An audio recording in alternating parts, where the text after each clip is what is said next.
There is a specific kind of intrusive thought everyone has during a corporate meeting. You're listening to a quarterly projection, you're bored, and you wonder, what would happen if that intern just walked over and smashed a laptop into my face? Vincent Must Die answers that question in the first 5 minutes, and it doesn't bother with the slow burn, it goes straight for the nasal fracture. This is a high concept French thriller that manages to pull off a genre high wire act, starting as a pitch black workplace comedy and morphing into a zombie adjacent survival drama, and without snapping its own neck. But be warned, while the setup is world class, the film seems to run out of either ideas or budget right when it should be hitting the gas. We're going to dissect how this film weaponizes social anxiety, why the lead actor's face is the movie's best special effect, and the one massive glaring plot hole involving eyewear that nearly ruined the whole experience for me. So let's dive into it. We meet Vincent, played by Karim Leklou,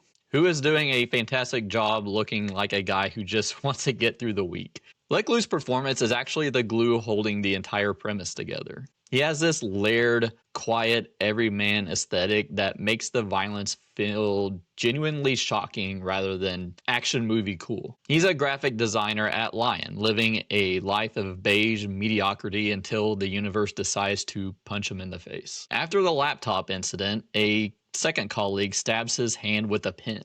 Vincent starts to piece together the pattern. It's not about who he is, it's about where he's looking. Eye contact triggers a fugue state in others. If he catches their glaze, they go primal. They want to kill him. Once the fit passes, they usually have no memory of the event, which is a convenient way for a film to avoid police procedurals and get straight to the paranoia. This is where the movie is smartest. It doesn't bog us down with a CDC explanation or patient zero. Instead, it presents the phenomenon as a heightened metaphor for modern existence. Think about how we interact online. We make eye contact with a stranger on Twitter. You acknowledge their existence, and suddenly you're swarmed by blind, irrational rage. The film feels like a parable of loneliness and social disconnection as well. We are surrounded by people, but looking at them, acknowledging them, is dangerous apparently. It turns the simple act of human connection into a death sentence. Vincent gets a rule book from a Sentinel, and these are the people who are still in Vincent's situation, who have an online community of how they share survival tips. A drifter is a sentinel that he was introduced to who has survived this condition by living on the fringes. The rules are simple. Don't look at people, get out of the city, and get a dog, because animals don't care about your cursed eyeballs. So Vincent flees to his childhood country home, and this brings me to my biggest gripe of the film. There is a revelation later on in the movie about how to stop an attack by covering their eyes. But watching Vincent dodge glances made me want to scream at the screen, why don't you just wear sunglasses? Not a single pair of shades is worn in this entire runtime. And I get it, for cinematic tension, we need to see his fear, but logic-wise, if eye contact is a trigger, buy some wraparound Oakleys and call it a day. It's a baffling omission in a movie that usually pays attention to the details. Plot holes aside, let's talk about the romance, which starts with a mistake. Vincent meets Margaux, a waitress at a local diner, and she convinces him to take her to a bar. It's a terrible idea, and Vincent knows it, but loneliness makes you do stupid things. On the drive back, the inevitable happens. She catches his eye and attacks him. It's not a slap, it's a kill attempt. Vincent has to knock her out just to stop the car. When she wakes up, she's locked in his room at a country house. Naturally, she thinks he's a psychopath who kidnapped her. She doesn't buy the cursed eyes theory because, frankly, it sounds insane. To prove it, Vincent does the only thing he can, a field test. He takes her to a store, walks in, and lets the public see him. Margaux watches from a distance as a mundane shopping trip turns into 28 days later. She sees the switch flip, normal people turning into rabid dogs just by looking at him. This is where the character work gets fascinating. A normal person would run for the hills. Margaux stays. Why? Is she risk adverse? There's a vibe that Margaux is a chaos tourist, someone bored by the safety of modern life. When she sees the violence, she isn't just horrified, she's compelled. But deeper than that, I think she stays because Vincent is the only person on Earth who is chemically incapable of lying to her. In a world of fake social niceties, the danger around Vincent is authentic. She starts to like him because of the stakes, not in spite of them. It's us against the world in the most literal sense possible. The third act hits us with a brutal reality check. Vincent and Margaux return from a boat excursion only to find the sanctuary of the country house has been gutted. Vincent's father, Jean-Pierre, has finally resurfaced and he's a wreck. His partner is dead, a casualty of the rising aggression, and the house has been turned over. Jean-Pierre is manic, pointing a gun, broken by grief. Vincent has to de-escalate his own father, but he can't do the one thing a son should. He can't look him in the eye and say it's okay. He has to comfort him blindly, navigating the gun barrel and the curse simultaneously. It's a masterclass in tragic tension. They realize the house is a death trap and try to flee, hitting a massive traffic jam.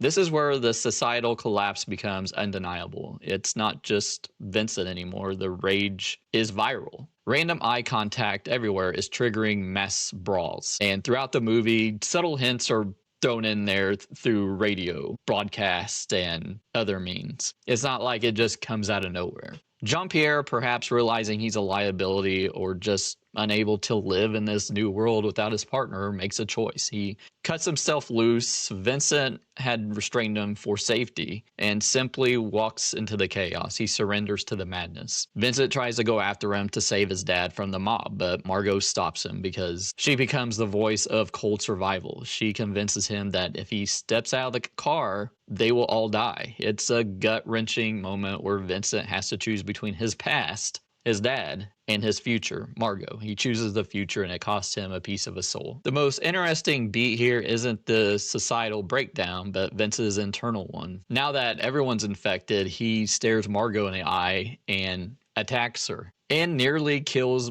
Margaux until she covers his eyes. Again, where are the sunglasses here? It blurs the line between the infected and the immune, suggesting that this isn't a virus, but a dormant feature in all of us just waiting for the right trigger. Which brings us back to the final solution. Vincent and Margaux realize that land is no longer an option because humans are visual creatures, and vision is now lethal. They hijack a boat, banking on the idea that the open ocean is the only place empty enough to exist. The film ends with them drifting and Vincent wearing a blindfold. It's the literal interpretation of love is blind. They have found safety, but the cost is that they can never look at each other again. It's a tragic, romantic resignation. They are together, but they are permanently alone in the dark. So what is this actually about?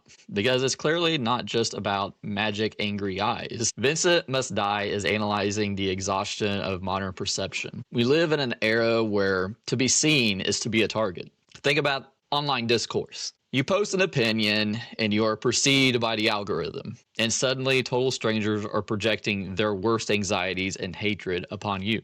The film takes that digital dynamic and makes it physical. The fugu state, the attacker's inner, mimics the way people disassociate when they pile on someone online. They aren't attacking Vincent the person, they are attacking Vincent the object. Vincent Must Die is the best movie about social anxiety you will see this year, until it's not. Here's a pitch. If this guy makes eye contact with anyone, they immediately try to murder him. It's a brilliant paranoia-inducing setup that blends The Birds with, I suppose, Office Space. Karim Leklou is incredible as the sad sack lead, and the first hour is a masterclass in tension, but then the movie kind of drifts off a cliff. It's like a first date that starts with incredible chemistry, deep conversation, and sparks flying, and then it ends with 30 minutes of awkward silence in a parking lot.